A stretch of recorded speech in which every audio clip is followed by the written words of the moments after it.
Yeah, what a great turnout. Hi, Mark. Hello, can you hear me? I can hear you. Can you I hear can hear me? you. Unreal. We're Well done.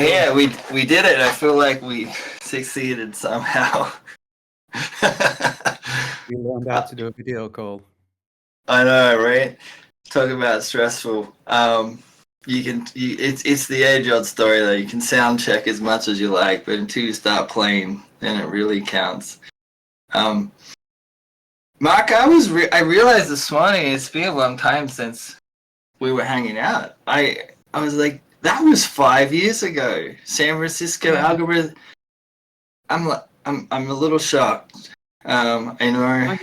It's kind of like the COVID years of just like being it's almost like they never happened. It's like a gap. Do you know what I mean? Like when 1999, sorry, 2019 straight to 2023 or something. Yeah, Like, yeah. like those years seem to last forever. But like looking back, it's like they were just snipped out of time or something.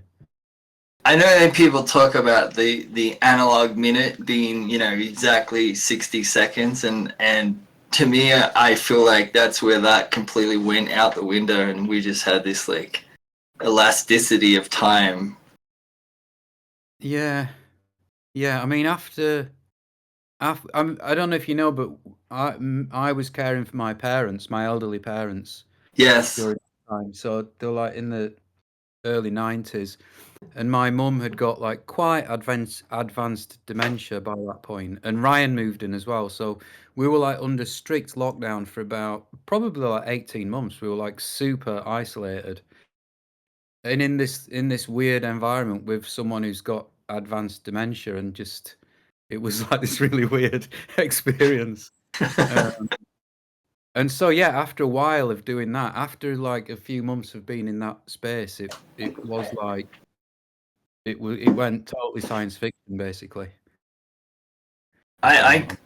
Oh, 100%. I can believe it. My grandmother suffered from dementia, and I, as a mid-teens child slash teenager, got to see it all unfold. And yeah, it is. It's kind of bizarre. You really start wondering about reality and what is reality and what are memories as well. Yeah, Um, I think there's a very cruel or seems strange side to it, but then there's this other fascinating side to it too. yeah. I Um, mean, actually, definitely. I kind of thought a lot about it, and it actually, yeah, there was a kind of philosophical element to it as well. Not in a kind of cruel, sort of dry sort of way, but just the how you compute the emotional impact of that, and what it does to you, I guess.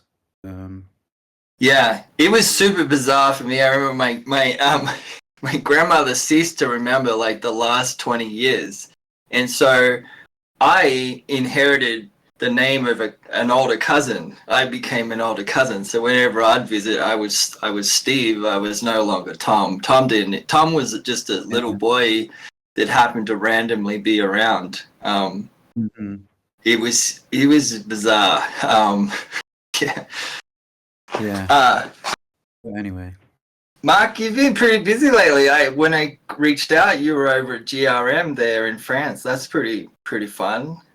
Yeah, it was nice. Me and Ryan were doing a residency out there, so we were in Paris for 2 weeks in their new studio, and yeah, it was kind of quite intense because we're in the same apartment all day, every day, and then in the same studio. But we managed to get through it all right. Yeah, it was good. We'd made a new piece together. Nice. Um, Like, of a decent length or just some tracks well, or yeah, I mean, like they wanted us to do a maximum of 40 minutes for the okay. performance. With these kinds of things, it could have gone on for a lot longer. It felt sort of squashed Yeah, at yeah. 38 minutes. Were you Um, guys on that Buchla system that you always see everyone posing in front of or you no, know? I mean there were a few big old modular synths in there. I didn't say Yeah. book on old Surge, and then they'd got some new a new what is it? An old one that had been remade using Okay. a new implementation, I guess. And we had to go on that, and I kind of like modular synths, but we didn't use them for the piece. I mean, actually, I was at EMS last year in Stockholm, and just for fun, I just spent a week on their Surge. Mm. It was, I mean, it's interesting to me as a Max user because I kind of grew out of analog modular synths in the 80s when I was a teenager. I'd got a small, I think it was an MS-10 and stuff like that. So I'd kind of grown up with modular analog synths, and when Max came along, or when I encountered Max and MSP, it was like, this is great. It's like I can do all the things that I couldn't do on those things, and the benefit is that when you turn the patch on, it's the same as Yeah. when you solved it. But what occurred to me when I was working at EMS on the Surge was just how different it is working on a digital system and an electrical system, not from the point of view of human interface and stuff like that. But it made me really realize that Max has got a kind of cold, hard logic to it, you know. Mm. Whereas when you're working with something that's electrical, it's almost like it's part of the same universe as you. Do you know what I mean? It's like it shifts about, and it's kind of got its, you know, it drifts and stuff, and it's like gloopy and stuff. Whereas, you know, Max is basically you're dealing with cold hard logic. I think that's what it Yeah. felt like after that experience. Yeah, I always think of this when friends come over. I can hand them a bunch of patch cables and say, "Have at it, make a sound out of this hardware," and they can generally make a sound. But if I put a blank Max patch in front of them and they're like, "What do you want me to do with this?" And it's going to take them a long time to get a sound out of it, or a lot longer than I think the modular. I'm trying to look at all these comments that are coming along because I'm sort of ignoring them, but Oh, it's pretty tough to keep up. yeah, We'll definitely have a bit of a, I'm like saying anything that's accidentally triggering people or something, which normally happens. Yeah, I mean, it was from my point of view as a, you know, I'm not saying I'm not making any universal claims or anything. It just felt like that to me that, but yeah, and like you say, it's kind of more inviting for many people, I guess, to have physical things to plug in and out. Yeah, it's something I'm trying to always minimize that gap between, how quickly can a new person get in without reading, 20 pages of tutorials and make a sound. Often a lot of the Max workshops I do are with super beginners, like people who have never seen it before. You know, they might have heard of it, and Mm. it's like even things like this is, you know, like if you or I were to do a Max patch and oh yeah, I'm just connecting that cable. It's like you don't actually think, where am I clicking and how am I dragging? But to a complete beginner, it's like, yeah, you have to click there and then hold it, and it's almost like you have to guide their hand on the mouse, sort of, or whatever. But just the ergonomics of that can be quite. You can't really explain it. Well, I always that's always a stumbling block in Max workshops for absolute beginners, I think. Whereas Yeah. if you got a patch code, it's like you put that in that hole, and that goes. It's kind of like. Yeah, and I've found the terminology for explaining it has had to change and evolve. Like if I'm explaining it to a room full of Gen X's, it's X. It's certain terminology. If it's a bunch of Gen Y/alphas, then it's they I have don't. this other in. I don't know what all these generation things are, by the way. Oh well, if I have a room of 40-year-olds versus a room of late teens, the terminology is that I can use is very different for explaining the same thing. Yeah. Because you've got these kids that have had an iPad and a Mac in front of them since they came out of the womb, basically. There's a whole different dexterity to the way they interact and interface. Yeah. Yeah, and also how the navigation of menus and stuff and systems is kind of like almost second nature to that. You know, if you gave it to my dad, for example, who's 93, he wouldn't understand about menus and you know but it Right. feels completely natural to the little kids. Yeah. My favorite thing is the kids just don't care for rules. So if there's any rule, they're like, well, why can't I not do that? Like, Well, which is if it's a rule, they wouldn't be able to break it, would they? exactly. You can't break the rules of physics. Yeah, trying to explain best practices to Max best practices, I just don't even bother. I mean, thinking about like teaching Max to absolute beginners in Max.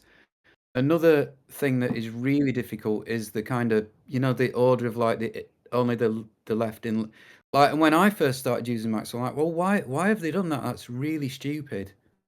Because it's initially very counterintuitive, but now it's like it becomes such a, you know, it's like my universe works like that now. Yeah. It's like I think like that. Order of operations. Yeah, just my wife. Just asked my wife about that. She's like, you do everything like a Max Patch. Nice. What else? What else have you been up to lately, other than GRM? I know you were recording an album back there in 2021 for Editions Mego when our dear friend Peter passed away. Did that come out?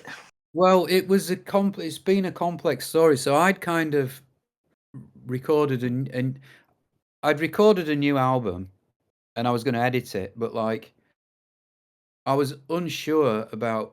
So Peter had said do an album for Mego, and I was like, yeah. But then as I'm making the album, I'm like, is this the best place for it? Then Peter died.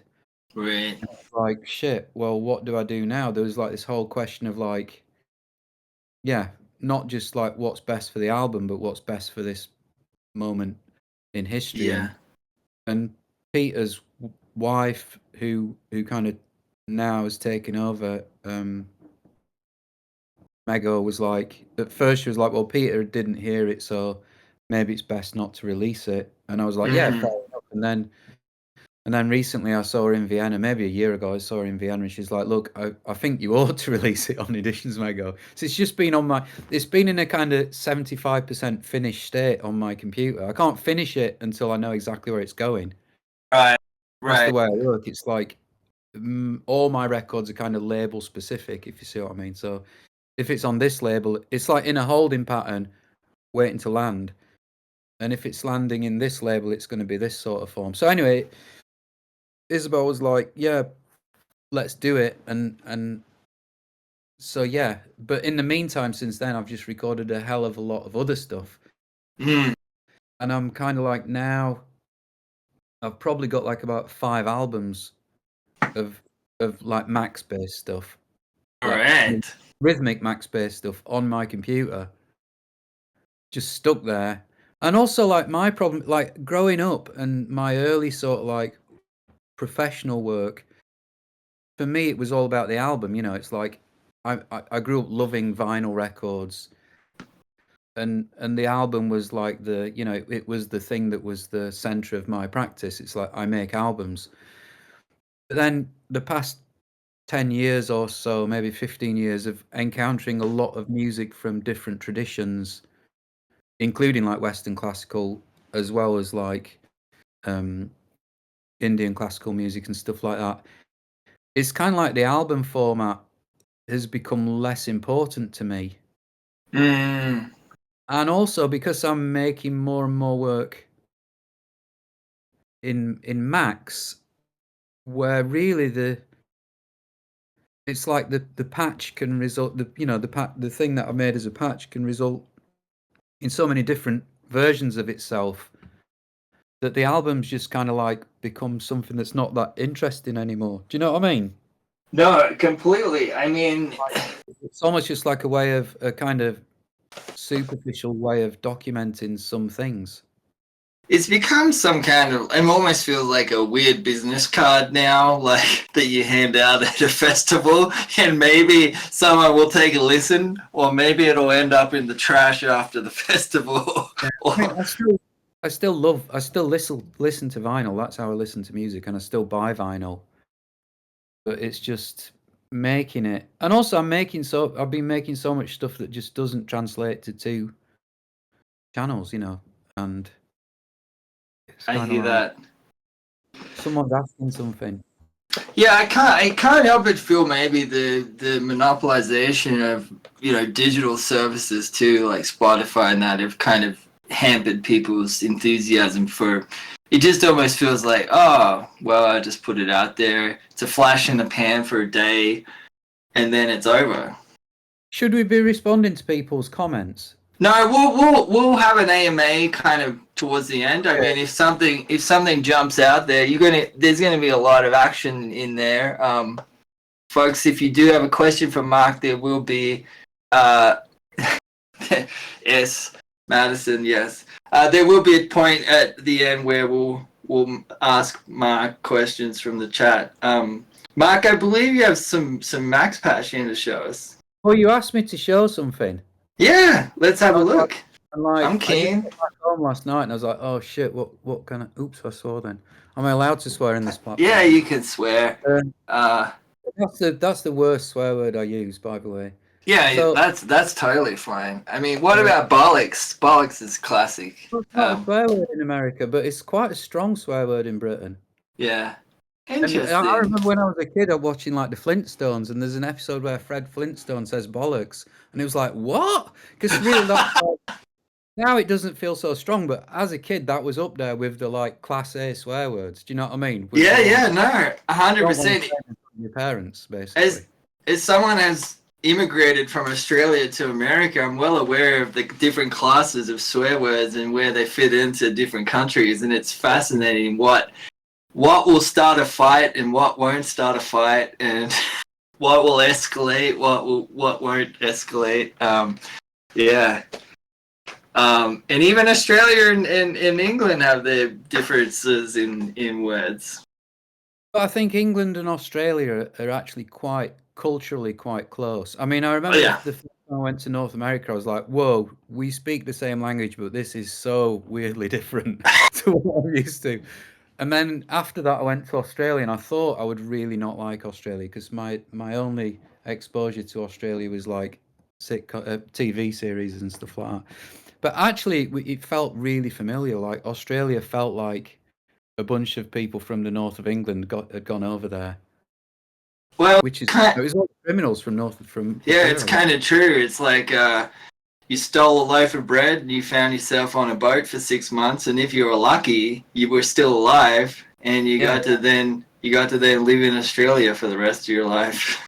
Yeah, I mean, I did some research when Brexit happened. I researched my family tree because me and Ryan are Irish heritage, and unfortunately, I'd missed it by a generation. But there were a few members of my distant family. What is it when you kind of force someone to go to Australia? What's the word? Convict. Yeah. Anyway, they were shipped out to Australia for acts of arson. Which is basically what I realised was it was terrorism. They were like Catholic terrorists. Fascinating. Why do you burn buildings down? So anyway. It wasn't all bad. I mean, so if you could make it out there on the boat, which was also treacherous, and do your term, just because no one was out there at that point, they would offer you a plot of land and everything after you finished your term, and maybe you could end up doing all right. Like, yeah. Well, I'm sure they did. I mean, you had to get through some. The indigenous people didn't do so. Oh no, not at all. Unfortunately, I know that story, especially being Tasmanian. Australia arguably still reckoning with all of that, actually. People were asking if you can share the patch. I mean, I'd rather not share the and also it won't do anything because it communicates with like VST instrument, and yeah, I'd rather not share the patch. No, that's fair enough. It looks a little familiar to the one I saw you do with you did a stream in the pandemic with I'm blanking on his name. Yeah, I know the. Yeah, Jacob. Yeah. Yeah. Yeah, I mean, it probably is similar to that because most of the things I do are very similar. But so Mark, yeah. I have some I know you're a fan of a few outboard hardware synths that you interface. You mentioned you use VST. I'm curious what VST you're using with this patch. This is 2 instances of FM8 because there's two pieces of work which were both commissions for organ. So the patch. So basically, I used the patch to develop the work for a real organ. Do you ever take any? I know FM8 can load in like DX7 sysx algorithms and stuff. Do you ever do that? Yeah. I've got all the stuff from the DX100 and the TX81Z and the DX7. I'm less interested in DX7 sounds and more interested in the 4 operator sounds for some reason. I think that's because like I had a TX81Z. It was like towards the end of the 80s. Probably like the first digital synth I got. Like I basically what I used to do is I'd save up money, buy a synth, save up some more money, sell it, then get a better one. So I went through various analog synths and then finally saved up enough to get a TX81Z. Yeah. And it's like it sold like, something probably much more better than that to get the TX81Z. I was probably sold something like an SH101 to get a TX81Z. But you could get you could like I remember people offering to sell me like 303s for like £30. Someone said, "Do you want to buy the 303 for £30?" I was like, "I'm not spending £30 on a TB303." Yeah, on a bit of shitty rolling plastic. Yeah. But yeah, so like digital synths at that point, analog synths were very cheap and digital synths were more expensive. But yeah, and also just like the history of house and techno, I think the 4 operator FM stuff featured a lot more strongly than the 6 operator stuff. Yeah, I mean, it's fascinating to me that the TX81Z is still dirt cheap, and that it hasn't blown up. I mean, that lately bass sound is just, I mean, it's on almost every pop hit and house track from the 80s. Yeah. And it just seems that people just haven't caught on that this thing is like in existence yet still somehow, like, which is fine by me. I mean, it just, I know what you mean about the sound. I have a TX 802, which is like, the rack of the DX7. But there's this like, sounds funny because like it's not like the 802 is like high quality, but like there's a sheen to that versus the 81Z has this grittiness, which is probably the extra waveforms. Yeah. I guess so. But a really nice synth is the FS1R. I don't know if you know that one, which was the Yes. latest Generative. It was the last. I think it was the last FM synth they made of that. They probably made some more recent ones, but they've made some more recent. The FS1R. I mean, that was a commercial failure as well for them. I think they only made it for less than a year, 1999. And then it took like 15 years until people realized like just how powerful it is. Yeah, and now I think they're worth quite a lot of money. Yeah, I couldn't pay the prices they're asking now, but I spent a long time waiting to find one at what I thought was a reasonable price and found one eventually. I got one from New York for like $200. That's where I got mine. Nice. And I don't know if you know Taylor Dupree. I was like, yes. Taylor, will you buy this? And next time you come to Britain, will you come over with it? And he's like, yeah, all right. so that's how I got mine. You know Taylor. I mean, of course you do. That makes sense. Yeah. Yeah, Taylor's great. I mean, back in when I still lived in Australia, he was coming out pretty regularly to play like Lawrence English's Room 40 events and stuff. And 12K was just, I mean, they're still putting out a lot of material, but in that, there was an era there like 2006, 7, they were putting out a lot of stuff. Yeah. I think they went through a really good. They were really interesting. I'm not saying they're not interesting now, but for me, they were around the early 2000s. They were putting out some interesting stuff. Yeah, he was in Japan a lot too. Yeah. I don't know why, but I really feel we ought to get the. We're just meandering because we've not got this stream. You know, one thing we could try, Mark, is if you log Go on. if you logged off or maybe even rebooted your Discord, the entire app, and then jump back in the call, it's one thing we just give a shot. Okay. So let's see what happens. I might forget how to get back in. I don't normally use Discord, so. Well, just text me if you get stuck. The browser.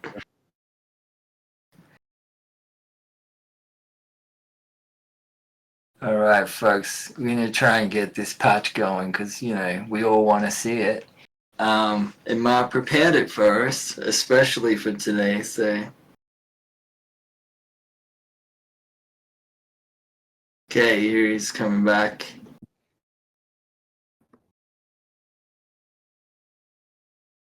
And he's back. Let's see what happens. It's not going to work. I don't know why.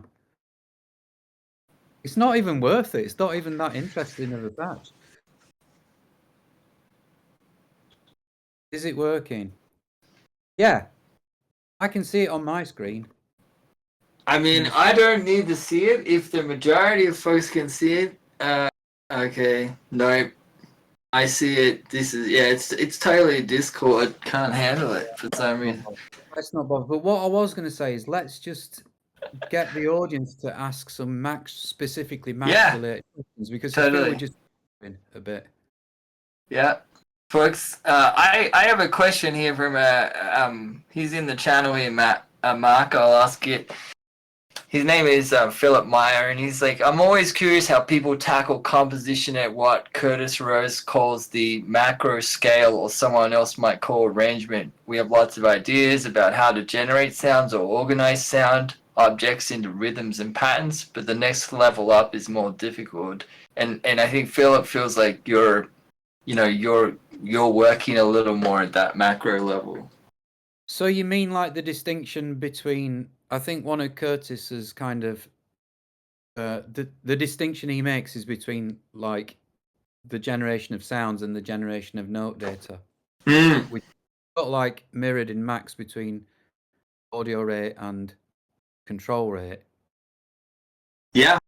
Is this what we're talking about here? Yeah, and just where you might have one beat, or one beat, but within that beat there's movement. But also the question is maybe the question to the group is, to what extent is that distinction actually reinforced by the way musical instruments feel to us as users? Like, for example, if you play a drum, is that distinction still meaningful? Do you know what I mean?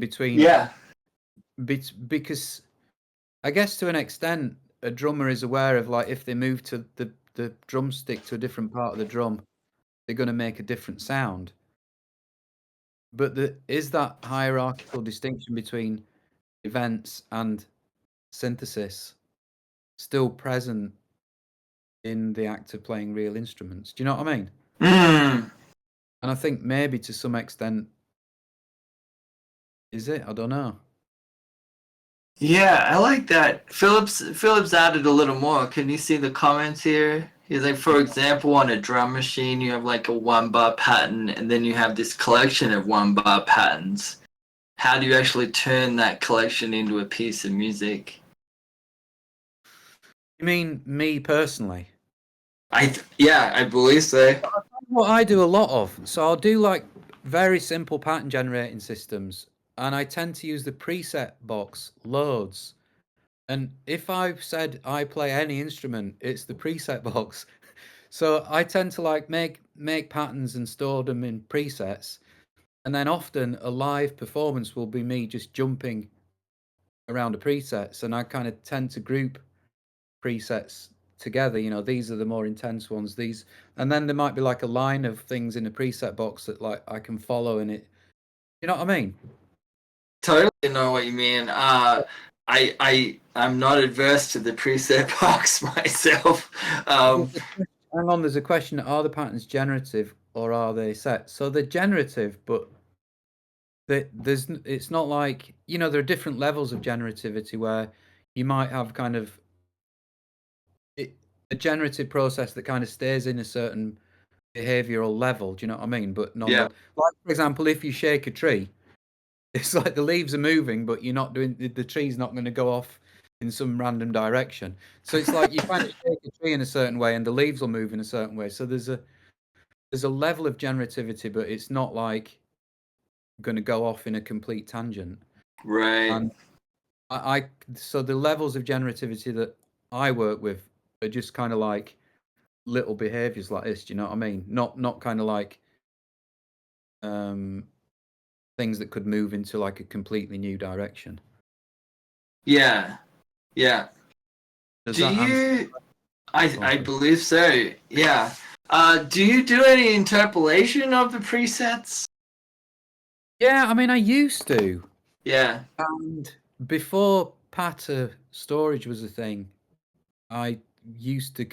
I did do like around 2002 when I was still working with Matt as SND. I developed some ways of like interpolating between different drum patterns, which we played around America a bit, and it was kind of all right. But I don't really use that too much these days because I kind of like the way it sounds when it switches. I think. Um, so yeah, Yeah. I wouldn't say I interpolate between them. Yeah. But I often interpolate between synthesis settings. Right. There's something I think more fluid about interpolating the synthesis versus drum patterns. There's something weird. I find I get in these weird in between spaces that I don't like if I'm interpolating a. Yeah, but the point is this: it's like you might not like them, but if you listen to them enough, you might like them. And so this is what I found, that I was like, I'd have these these positions that I interpolate between, and I remember like we toured America, I think around 2005, and we were supporting Autechre, and we were playing big clubs and stuff, and I had this kind of like interpolation thing where it made kind of one quite boring rhythm interpolate into another one. And I kind of liked the fact that it went into these difficult places. Do you know what I mean? Yeah. And I often think the way that it's a really difficult. It's difficult to describe how your aesthetic prejudices evolve and shift, but I think they do evolve and shift in response to those kinds of things that are immediately not that interesting. Do you know what I mean? Mm. I think I think for me it's like I'm always aware that I'm trying to take cues from the equipment and let it kind of like not be so judgmental. Do you know what I mean? About is this instantly appealing, or it's the bits that are kind of like quite like a bit not necessarily grotesque, but just like a bit sort of like rubbish. Yeah, the rough go. That actually like might hold some aesthetic kind of interest. Yeah. So And I think that's, sorry, I'm cutting you off. I think that's no. the like it. I think that's an important way of how aesthetic positions evolve. It's not in response to what is aesthetically understood and familiar. but it's in response to what is aesthetically unfamiliar, I think. You've basically described my favorite thing about working with Max is like building a system that will show me things that I didn't expect or show me the rough edges or the kind of happy accidents. But also, it's like if I made a piece of work and it turned out exactly as I had intended, I'd be really disappointed. I think it's because it's like what's happened along that process is, it's like I've not actually, yeah. It for me, it needs to. The intention is a starting point, I think, not an ending point. Yeah, But yeah, mm, but also, yeah, even when you use the word like happy accidents, it's like that's what discovery is. It's like I've like I've got a problem with the way that people talk about, yeah, we really leave room for like mistakes or things to go wrong. But actually what people are talking about is just things that are unanticipated. right, And I think because in the West, I think there's an overwhelming prejudice towards the belief that creativity is about control and perfection and the realization of ideas and stuff. That anything that is counter to that is necessarily deemed as some sort of accident or mistake. But actually, it's just discovery. right. So I think for me, the word the unanticipated is more interesting than things like accidents or mistakes. Yeah, I use that term actually because it comes from a photographic series. Is my favorite photographer, Wolfgang Tillmans, Hmm. German artist. He did a series, and some of them were titled. He was literally experimenting with darkroom chemicals and came out with some phenomenal visuals through that method. And I discovered this 20 odd years ago, but it's kind of stuck with me ever since.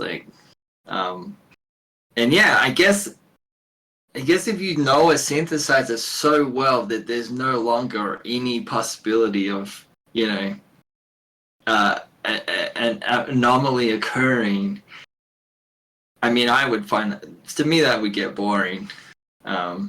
Probably Yeah, lose interest. but it does happen. It's like like I said, I had an SH-101 for a long time, and I kind of by the end of my time with that instrument, I'd always go to the same places in it. Do you know what I mean? Yeah, And they were nice. They were nice things, but it's like yeah. But I don't think there's anything necessarily wrong with getting to that level of knowledge of an instrument, right, because to get to that point, it means you've internalized the character of the instrument. right, See what I mean? So, like, your aesthetic uh, vocabulary has grown in response to that.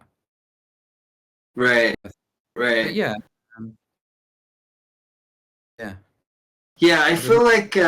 feel like I used to see people hone in and you know, become the master of a certain synthesizer or something 10, 15 years ago. I see it less. I think people turn over gear pretty quickly now, and so Mm. it's less common. I did see a performance recently with an old M Audio trigger finger, and I was incredibly impressed with how this artist used just one M Audio trigger finger, and that clearly put in some time with it, and it was masterful. And it's like you just don't see that so often now. I'm not sure if it's a cultural change or what, but yeah, I think just let people do what they want to do and just see what it's like. I think actually right now there's like it's for me, growing up, weird electronic. If you were into weird electronic music, you were definitely an outsider. You were a minority, and it was for the weird kids who didn't fit and stuff. yeah, But now, weird electronic music is there's so many more people doing it from very different backgrounds and in different ways that I think it's just really great that it's become that. Um, so I'm not really. I mean, master is it's kind of a weird sort of.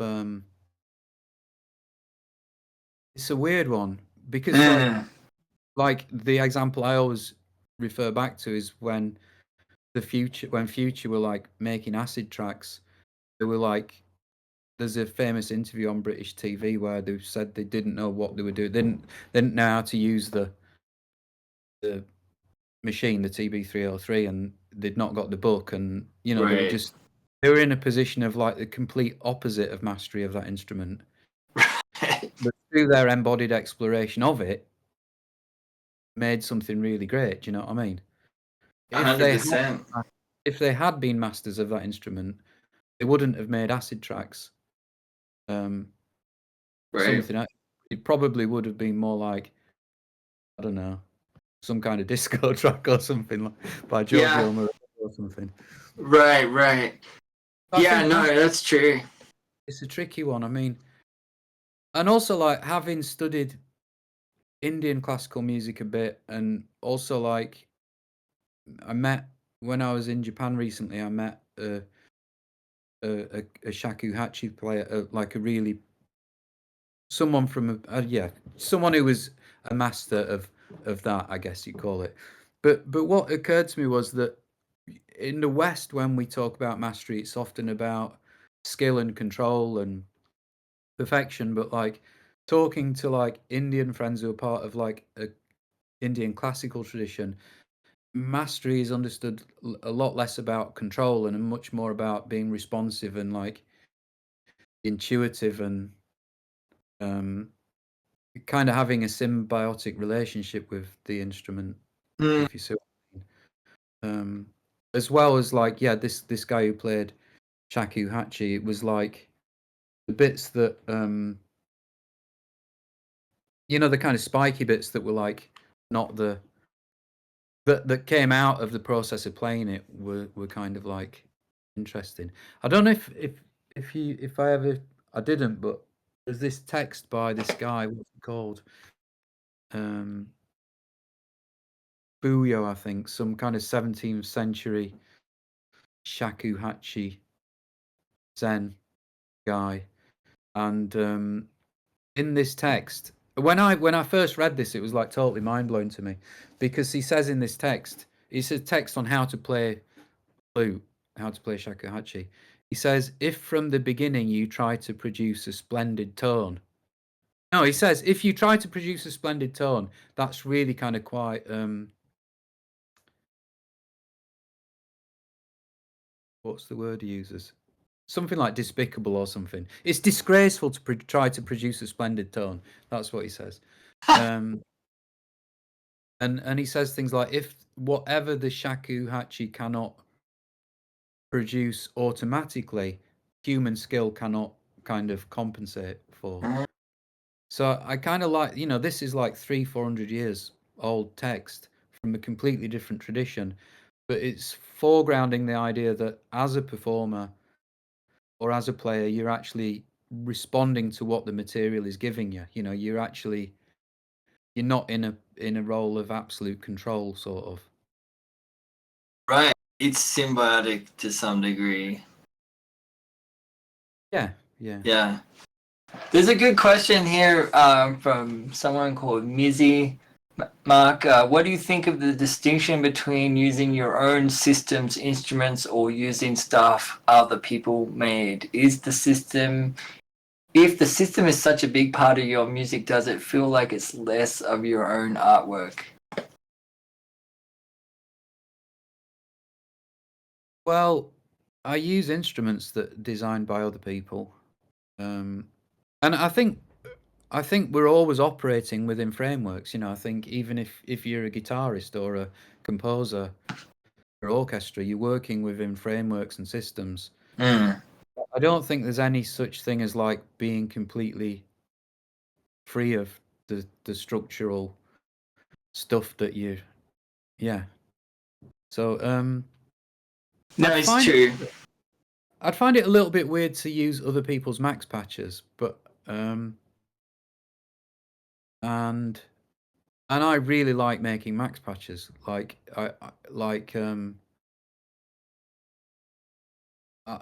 but for me, making max patches it's always they're always very simple things that I'm dealing with. Like what happens if I connect this to this, and it's very very super basic. You know, it's not anything complicated at all. And I also really love making a max patch and then actually like making it more and more not efficient, but just like doing it with the least number of boxes possible. Right. You know Right. what I mean? Yeah. So you get that brings reliability, right? I mean, does it bring some consistency to the patch, you feel, or Does it bring reliability? Because like, you know, you could use one object that does something complicated or lots of objects that do something simple. Mm. Hang on, someone's saying I'd argue sometimes. Oh god, that message has already gone. I think they're responding to. But yeah, what was I going to say? Yeah, I think we're always operating within systems, and I think I mean, for me, it's not about like I'm bothered about it being my property or anything, but it's just like, yeah, using someone else's max patch. I don't think I mean, I use some kind of granular synthesis patches a bit that other people a long time ago that other people wrote. But why does that person ask that question? Yeah, I'm not entirely sure. I mean, I think it's an interesting one, and it's like it's my question back to them. yeah. Why the question? All right, let's see if Mizzy replies. But they saying elaborating, there's a new trend of more experimental devices becoming commercially marketed. Things like Lyra and Soma, for example. I sometimes find myself feeling a bit like cheating when using other people's stuff to make experimental music. I don't think there's any such thing as cheating. Yeah, I would say that too. It's I think, and music is about, like really, music is about having fun. You know, music is about being with your friends or being on your own and actually enjoying the process of making music. And it sometimes gets difficult and it sometimes becomes a pain. But if at some point you're not enjoying it, it's like, yeah, just do whatever you want to do and no, make music. 100%. I do strike a lot of Max users coming up against the cheating, or how much patching or how much repatching of this person's patch do I need to do to make it call it my own, that kind of phenomenon. And yeah, I really don't believe there's. I think cheating is taking someone else's finished track and relabeling it your track and releasing it, perhaps. I mean, Yeah, but that's yeah, that I mean that's a oh, completely different. that's stealing. Yeah. I think the trend of seeing more experimental devices commercialized is just the development of technology in music. I mean, you can only make so many more subtractive synths, and to make things more, interesting and appealing, these hardware companies are having to think outside the box a bit more. Also, a lot of the hardware companies, they're not these big multinationals that are, you know, a lot of these companies making these weird little synths are just kind of like people who are obsessed with weird little synths who just want to, you know, they probably don't make a lot of money. They probably just make you know, they probably just survive and do okay. Right. And also, like, the more different ways we can have of making music, I think the better. And and also seeing how people who are non-experts can pick a lot of that stuff up and just make sound I think is a really good thing. And yeah, like Ryan, for example, like tonight is down the road working with a bunch of kids from the town, and he's been developing like max patches just for little kids to use, Yeah. just weird things that just make bizarre squeaks, and the kids love it. And these kids are often kids that would get excluded from normal music lessons because they don't sit and concentrate, or they're on some spectrum that means they find it difficult to like focus or whatever. Yeah. So the more varied we can be in our approach, I think the better. And Yeah, that's great that all this stuff's coming out, and I think if people want to use it, even in the context of professional work, then just use it and enjoy it. yeah, I'm all for it. I mean, I had to sit through a few weeks of piano lessons in my childhood, and I wish that instead they'd been showing me some experimental max patch. I think I would have gravitated to I mean, the use. way music is taught, I don't know what it's like over there, but the way music is taught in Britain is just like it's brutal. It's just it's cruel. It's just like what it's like. Why? Yeah, it's not nice. I'm like one of the trustees of the local music education hub, so it's like in charge of music provision for um, all the schools in the area, and actually all the teachers are brilliant, but it's like the big challenge is how to actually join up. If we could get these weird little synths and buy 2,000 of them and distribute them around the town, it would be fantastic because that's what the kids all want. Right. Uh, but I think we've got something like in storage. We've got something like 3,000 trombones. It's like because and trombones are brilliant things. I'm not against people using trombones, but it's like I keep getting distracted by all these comments. Sorry. Yeah, I guess the problem is though that the second you're like, I want to play the trombone, is you have all of these, teachers or older people saying this is how you play the trombone, right? And then, but if it's an little experimental synth, then there's no like manual on how you have to play this thing and how it should Yeah. sound, and so Yeah. the kids have much more freedom then, and they're not like that's the restrictive thing. I mean, I think it's all across all Western culture, but like, this is how you play the piano, and here's your piano lessons, and like, the creativity comes well if you're lucky and you can stick with it. Maybe the creativity comes later.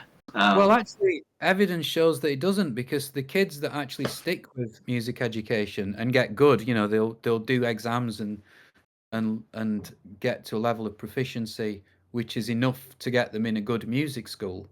Yeah. Then go on to, this is really going to trigger some people now, but then go on to I'm not even going to say it. I got friends who work in like music institutions who basically would say that most of the students are kind of traumatized by the education, and they leave just feeling worn out and disenfranchised and not doing the thing that they started off loving. Right. So yeah, it's so I just to be clear, I'm completely in favor of music education for as many people as possible. I'm not in favor of the way it becomes about being about certain kinds of music and certain approach to music making. And I'm always getting in trouble for this kind of thing because but I am actually, I think music education is really crucial and everyone should be able to engage in. Yeah. Not the way it's done. Like George, there's a writer, Georgina Bourne. I don't know if you've heard of Georgina Bourne, and her research shows that A-level music in Britain, you do A levels before you go to university. A-level music actually turns people off music. I'd believe it. Yeah.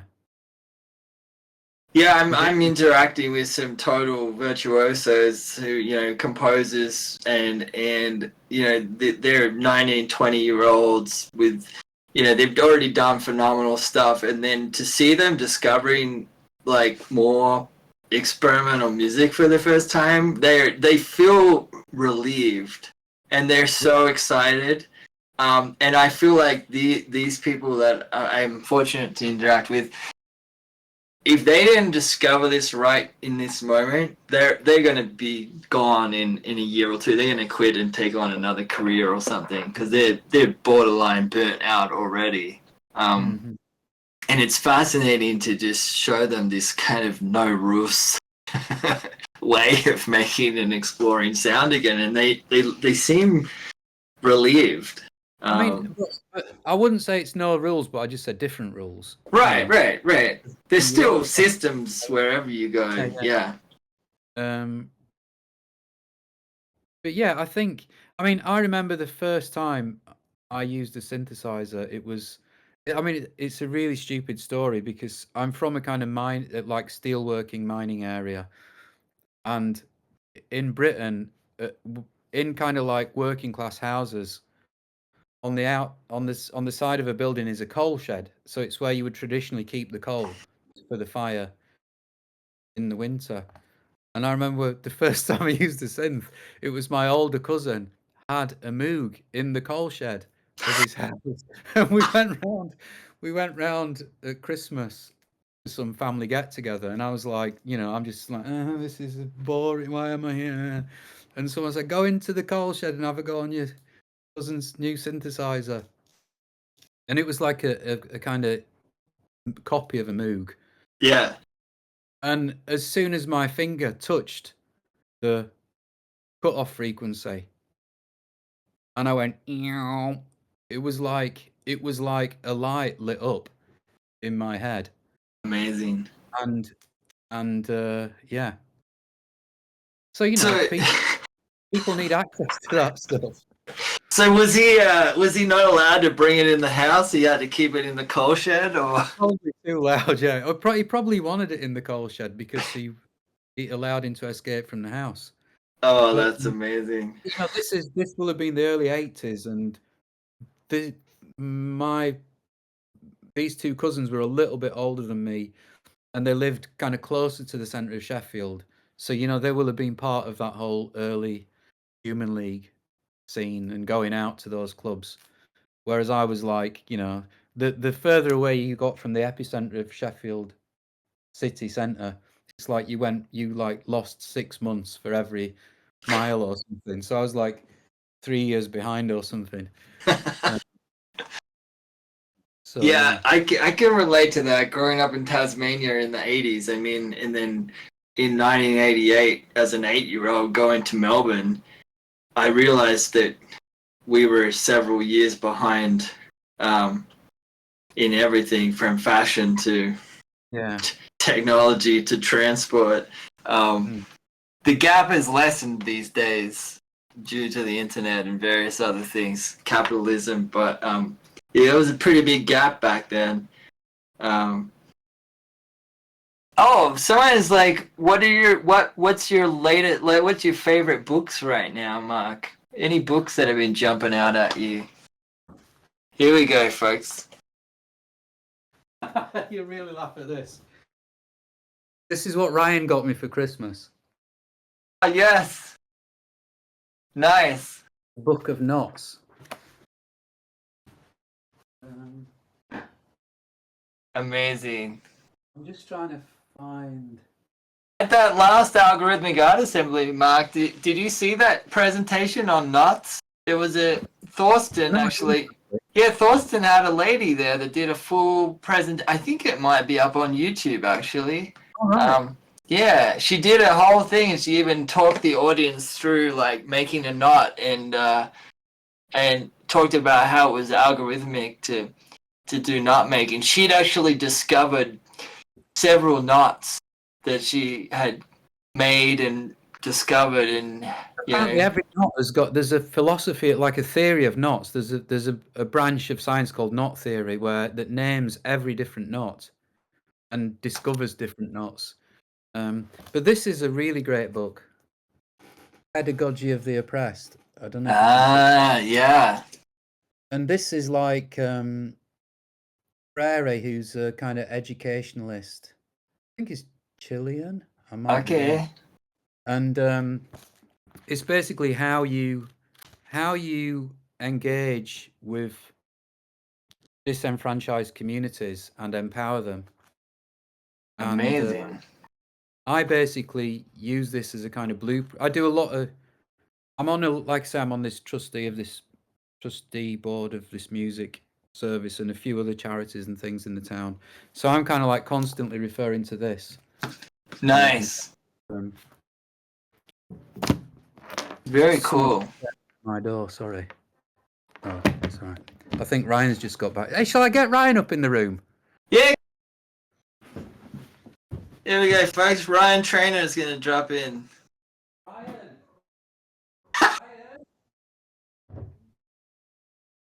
Get another cup of tea.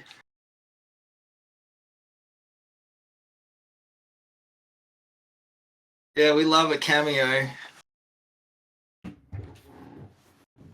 He's refusing to join.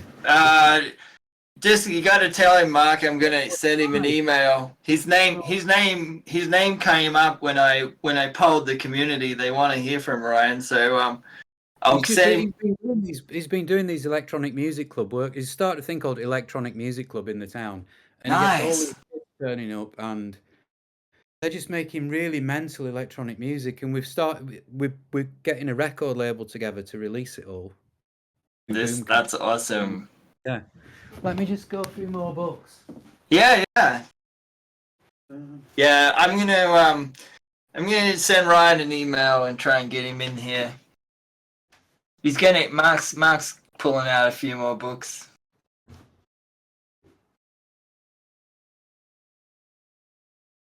They're all quite rubbish, these books, actually. It's a pretty good. It works as a good diffuser, Mark. Exactly. Yeah. This was a really important book for me. That was really when I first found Richard Rorty. Had a really big impact. This is the essays on Heidegger and others. Okay, let's get that one. Nice. And I really like this book because on the back he looks really happy. Yeah, usually that's like super serious, right? Yeah. Yeah, the picture we used to announce this chat, actually, Mark, you looked pretty serious, and a lot of people were like, "Is Mark okay? How is Mark doing?" Generally concerned. I'm kind of okay. I mean, it's difficult to be okay in a world where so many people aren't okay. But This is true. Yeah. But you know, the people often say like, what can we do? You know, what can we do as artists to actually make a difference? And the answer that I found is you just work in your local community. That's what I think. That's what I can do. I can make a difference to people around here. Do you know what I mean? I live in quite a deprived area. It's not. I don't live in a fancy part of town. It's it's quite a. I guess you'd say a rough town. Right. So yeah, I think for me the difference I can make is just if you can give people the means to kind of like start that journey, then I think of just reading or music or I think that is the best that I can do.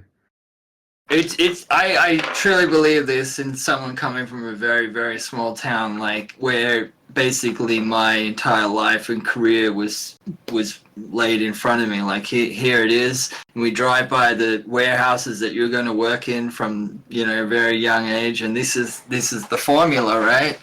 And it's like art for me was the exit, gave me an exit strategy, gave me an alternative. Yeah. And it's like the smallest thing that a teacher or a sensei or even just a facilitator in the community can show you the smallest thing. And it, like you said, it like turns on that light bulb or it lights that Yeah. fuse.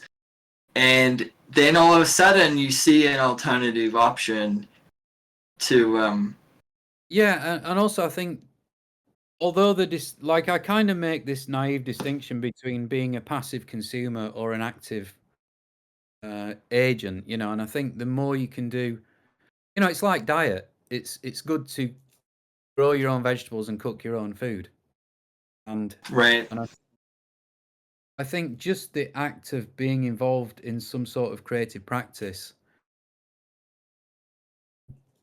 gives you a way of kind of like articulating your experience of the world, Mm, and I think that in itself is like a kind of a healthy thing to do. I'm losing yeah. all. It's really difficult talking and reading comments at the same time. Yeah, someone actually says here, and this is related, like you talked about the stress and challenges associated with bad music education. How do you believe music can positively impact our health and well-being? You've kind of just already answered that with, the work that you and Ryan are doing in the community and um yeah, Yeah. Also, like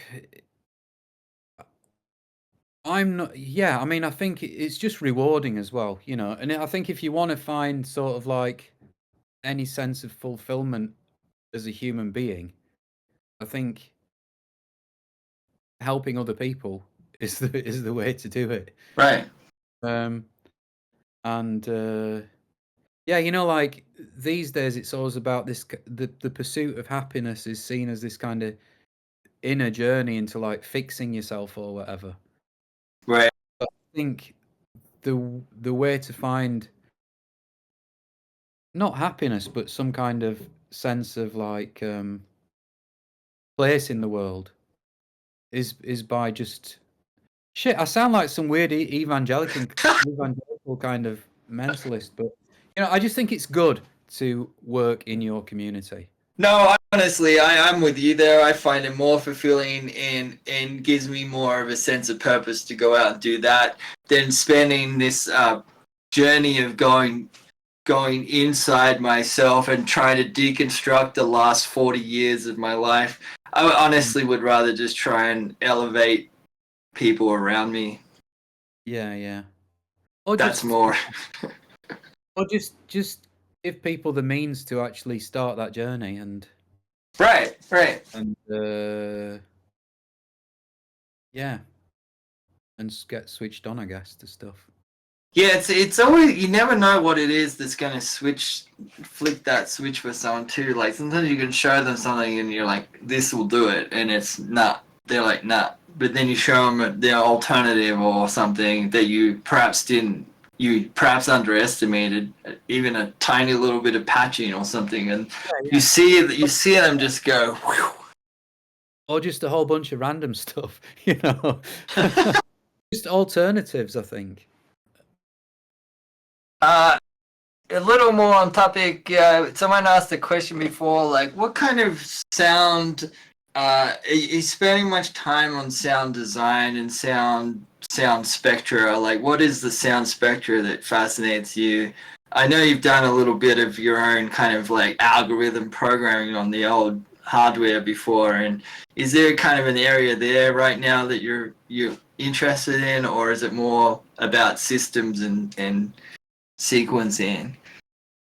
Well, it's a bit of all sorts. Like for me, when I talk about creative practice, you kind of end up dividing it up into bits. So like we can talk about this, but actually, creative practice is for me sort of like an indivisible whole. Mm. So it's like, but in terms of like my approach to kind of music making, I think a few really important things that I encountered were like very early on a combination of a mono synth and a drum machine became kind of foundational for my musical cognitive world, sort of that sort of the interaction of those two things. And then although I grew up listening to things like Throbbing Gristle and kind of weird electronic music, a really big thing for me was when like deep house kind of made it to Britain. So like, you know, just like percussion and nice deep chords, lush chords. And I kind of encountered that, I guess, like 89-ish. And at that point, I kind of moved away from like the world of like Throbbing Gristle and Psychic TV. I mean, I'd already moved on from that, but I became quite obsessed with the kind of the musical frameworks that what house was basically, like deep house. And I think even the work that I do today, like me and Ryan just did this big multi-channel piece in GRM, and someone was asking me about like how I'd deal with all this. And essentially it's like a combination of kind of percussive rhythmic elements and like kind of chordal spatialized textural material, which is kind of like derived from that early interest in the two elements of house music. Yeah. So yeah, in terms of like the way I think about music, I think that's how I kind of think about it. Yeah, yeah. And then in terms of sound synthesis, so like yeah, like I was really used FM synthesis a lot. Like actually, you know, I talked about using the cutoff. You get in an analog synth and like, wow, there's a thing called filter cutoff, and you know, it's so like instantly pleasurable, but it's like as a young teenager, it was like there's got to be more dials Right. that are as good fun as this. Do you know what I Yeah. mean? What are they? And then I kind of read about FM synthesis. Like I could not afford to buy a lot of synthesizers, so I only had one at a time. But there were like synth magazines out at the time, so I bought those. Like I bought every issue of everything. So if you ask me any question about any synth that came out in the 80s, about its architecture, I'll probably know about it. We should do that as a test in a bit. That would be fun. But yeah, so I came to FM synthesis because I thought it's a really amazing way of dealing with the spectral content of sound. The CZ pulse width modulation. What was that? How do you see the comments? Oh, here we are. Someone's asking about the CZ something. Yeah, did you ever use the Casio CZ1? I had a CZ203S. Ah. Which was the cut down version of that because I couldn't afford a CZ101. But they were nice synths. The FS1R, FS1R, so I know about that. Yeah, classic. Yeah. Someone asked about they said that, you know, I believe they were at your GRM show in Paris last Sunday. The sound was bonkers. I believe you used Max. Curious to know how you and Ryan splitted roles to synchronize both of your patches. We pressed the buttons at the same time. There you go, folks. Good old analog sync. But the thing is, you can even play very different rhythmic structures against one another, and they can fit, you know. So yeah, we both had a bunch of patches on our computers, and we had a rough map of like, we'll do these particular. I talk about music in terms of behaviors, so it's like I'll be doing this behavior and you do this one. So it's like a generalized route map, but then we stop in each place and explore. And you can only really do that on stage in front of an audience. At the moment of the show, you know, like you to do it in the studio and pre-plan it wouldn't have worked. Right, right. I'm looking at all these comments. Yeah, someone says here just teaching and having workshops and Max come naturally to you. I'd love to assist people in my community, but feeling like explaining Max to a group full of people would be difficult. It's a good question. So although I'm not an academic and I never had an academic position, one of the first jobs I had was managing some studios in a university. So like I was about 30 and I got a job. It was like 1997-ish. I got a job in an art school being in charge of the studios.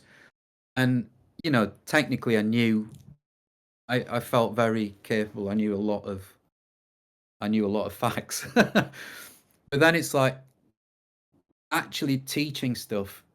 It took me about a year to really feel confident in getting information from, you know, into other people.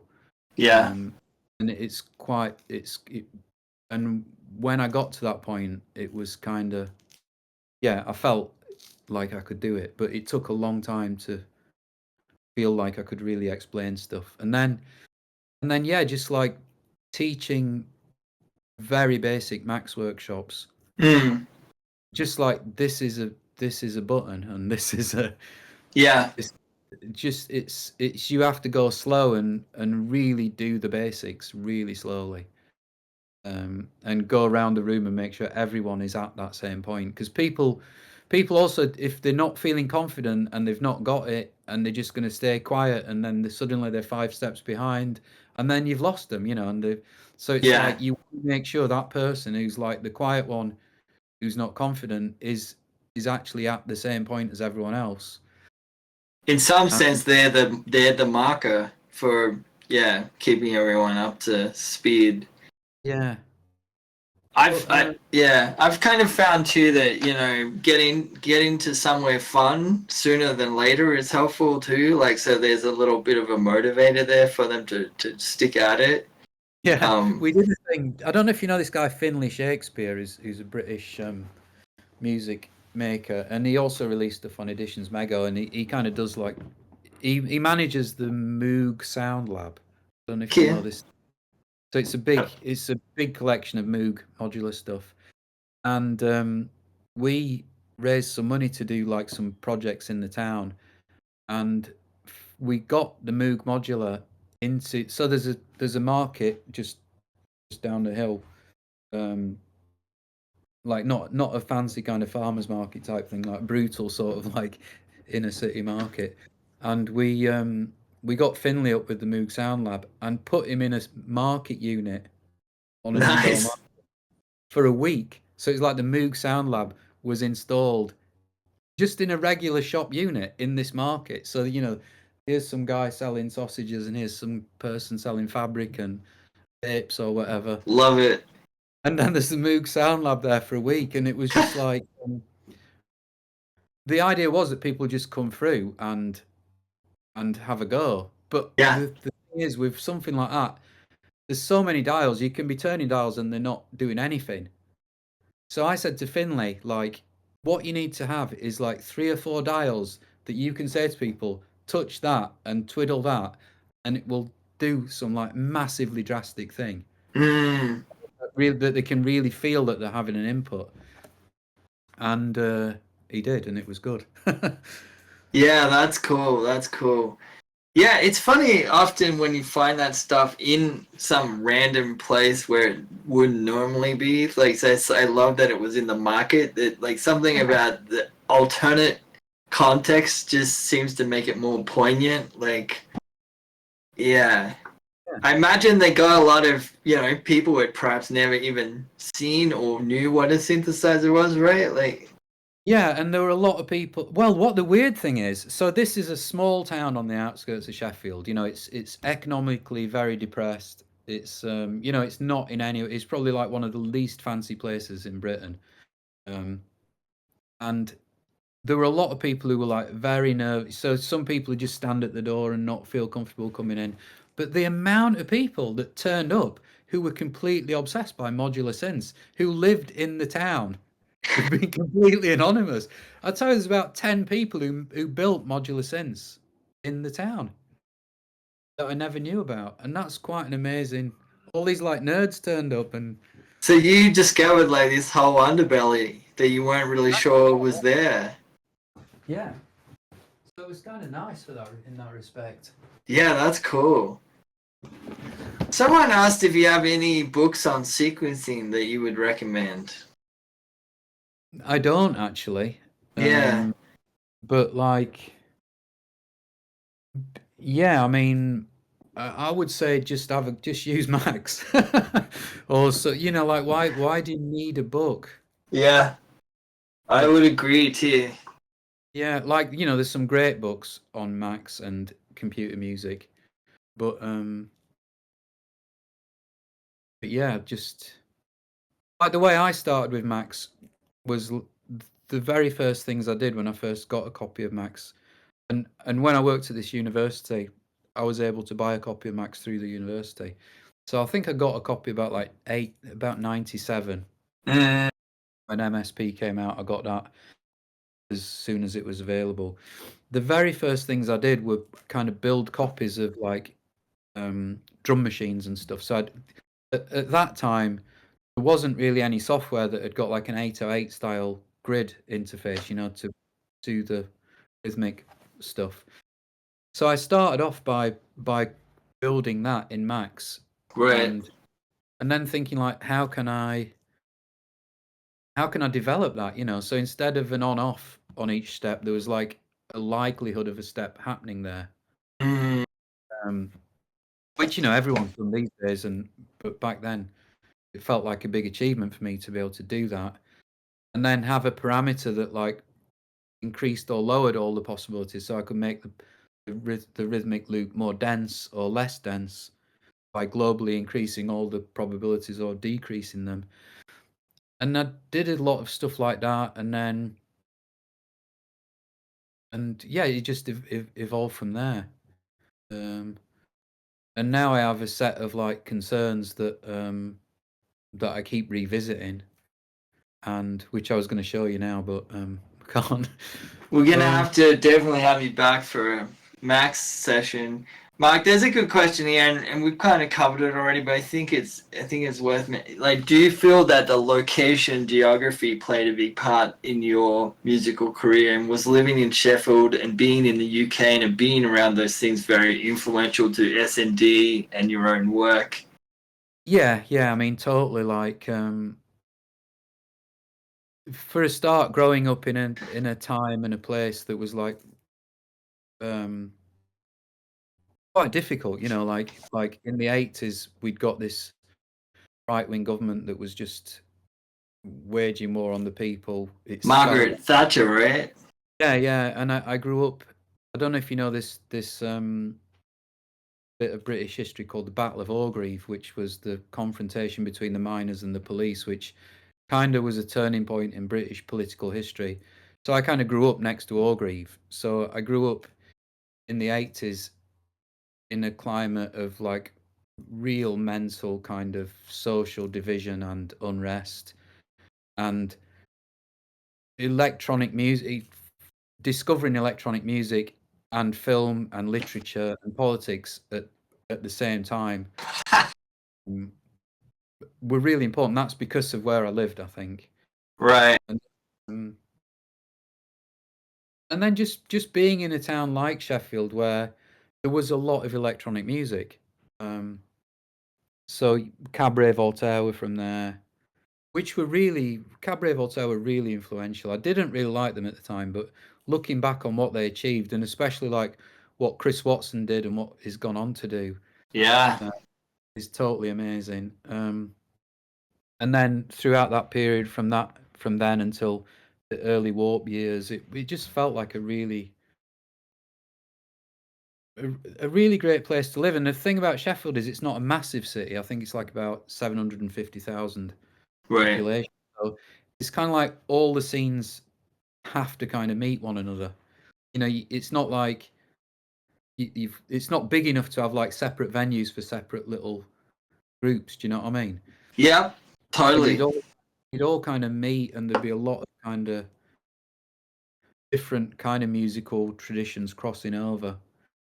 Um, Also, I think the way that like Jamaican culture in Sheffield fed into how British techno music emerged. So Mm, like Forge Masters and that early Warp stuff and the stuff in Leeds and Bradford. Maybe people haven't heard of Bradford, but it's another city in around Leeds and Sheffield where you know, that kind of bleepy, bassy sort of sound was really kind of grew out of Jamaican sound system culture. So like the way that a lot of British people responded to like the Detroit techno was to put it through this template of Jamaican sound system culture. So that for me, I mean, I didn't go to Jamaican sound system parties and stuff, but you know, it was those kinds of people that were organising things in Sheffield. So I kind of felt an affinity with it, if you see what I mean. Yeah, no, totally. I mean, I, definitely recall coming up in a small scene where there was crossover and it was impossible to not, things just wouldn't happen if you didn't want crossover because there was so little space. But then also just like the acoustic environment that I grew up in. So I grew up in an industrial area where all night long there would be the sounds of machines just through the night, you know, like if I opened my bedroom window as a kid, there was like a hammer that just went all night, like,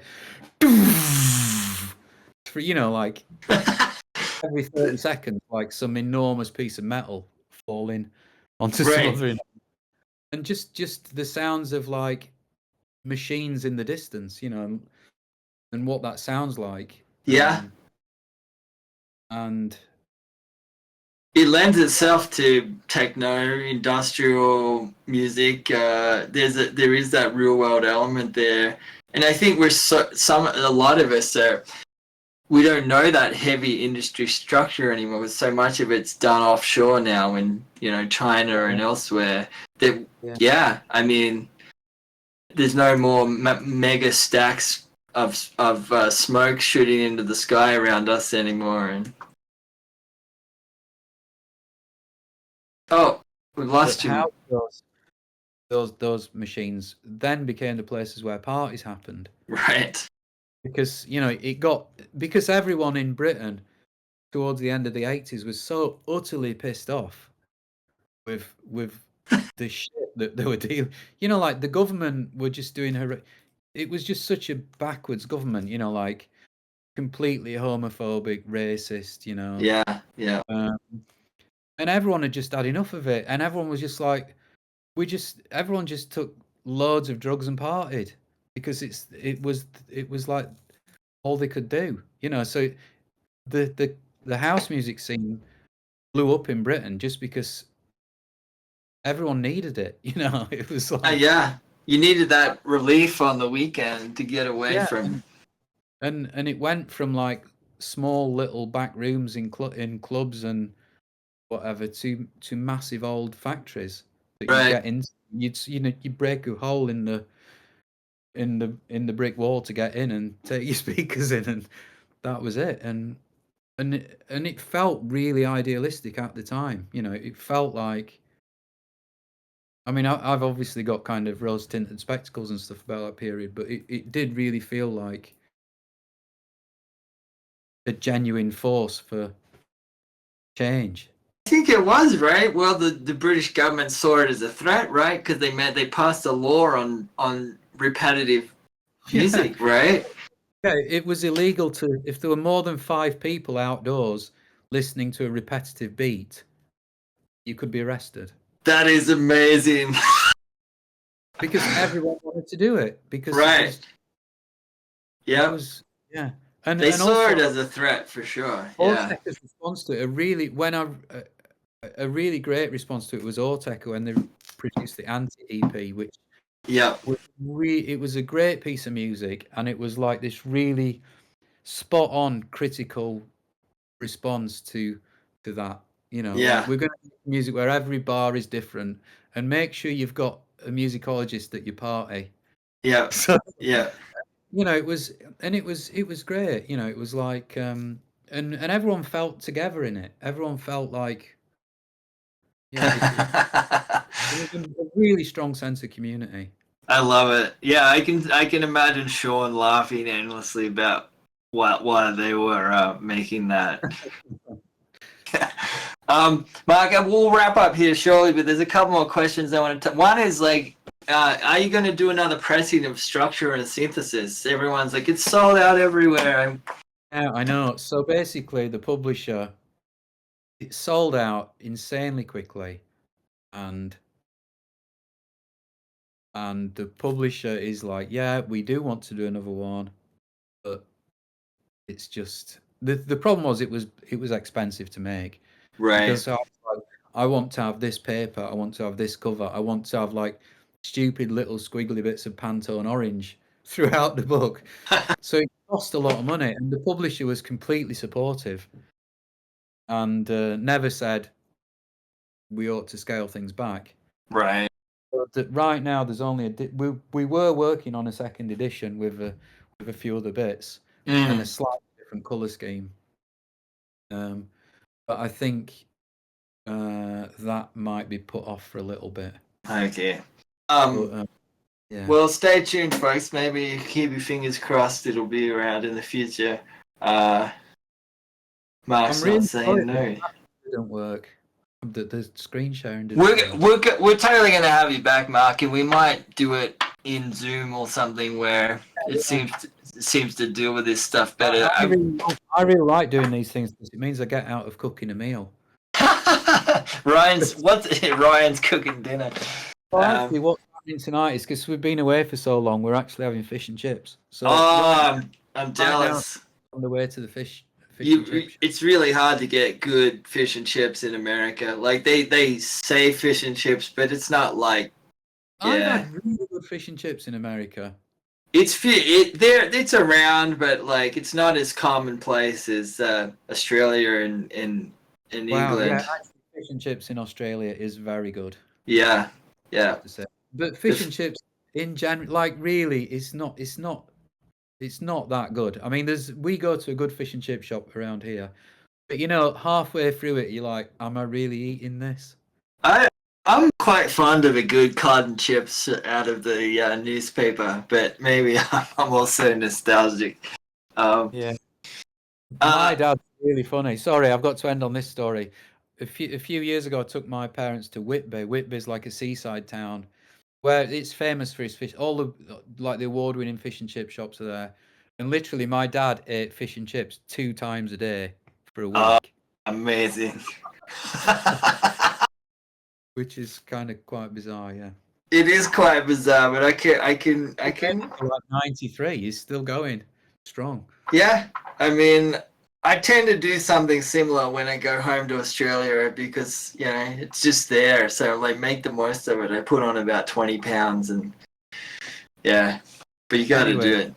Mark, I want to apologize again for the streaming not working. It's honestly not you. It's Discord. It's frustrating because we did check this and it was working, and we even had your sound and everything. So I think this is just the final reminder that we're going to have to consider doing this in another system because it's frustrating for everyone. But Mark, I think everyone still really enjoyed having you and chatting. Yeah. Thanks for inviting me. Yeah, and give me a minute. I'll get you back, and we'll go over some more patching. Awesome, mate. Thanks so much, Mark. Thank you, man. All right.